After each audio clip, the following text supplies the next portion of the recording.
वलीद को जब पता चलेगा कि वो बाप बनने वाला है तो वो मावरा के पास आएगा और मावरा से कहेगा कि तुमने मुझसे इतनी बड़ी न्यूज़ क्यों छुपाई और क्यों मुझे अंधेरे में रखा। उस पर मावरा कहेगी आपको तो बच्चों में कोई इंटरेस्ट था ही नहीं और आप तो औलाद चाहते भी नहीं थे।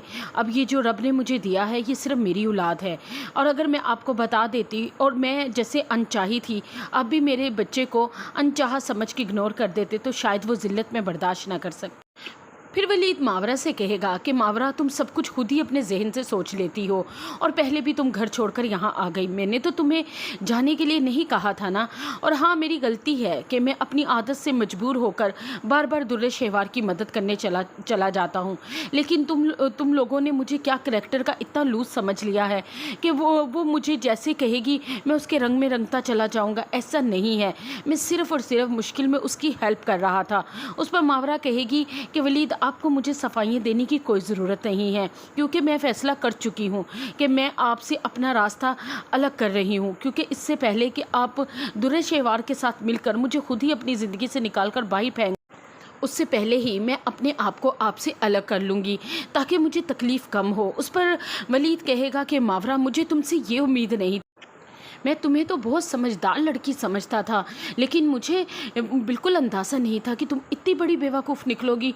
तुम तो खुद ऐसे हालात पैदा कर रही हो कि दुर्रे शहवार को मौका मिले मेरे ज़िंदगी में आने का। मैं तो आगे उससे अपना दामन छुड़ाता फिर रहा हूँ और तुम उसको मौका देना चाहती हो। उस पर मावरा कहेगी कि वलीद आप मुझसे चाहते क्या है, आप क्या चाहते हैं कि मैं आपकी बीवी बनकर चुप करके तमाशाइयों की तरह आपका और दुर्रे शहवार को देखती रहूँ कि आपको वो फ़ोन करती है, आप भागे भागे उसके पास चले जाते हैं, आपको वो रोक लेती है तो आप उसके पास रुक जाते हैं। आपको पीछे ये परवाह नहीं होती कि आपकी एक अदद बीवी भी है जो घर में आपका इंतज़ार कर रही है और उसके बावजूद आप कहते हैं कि मैं ये खुद से ही अपना जहन बना रही हूँ।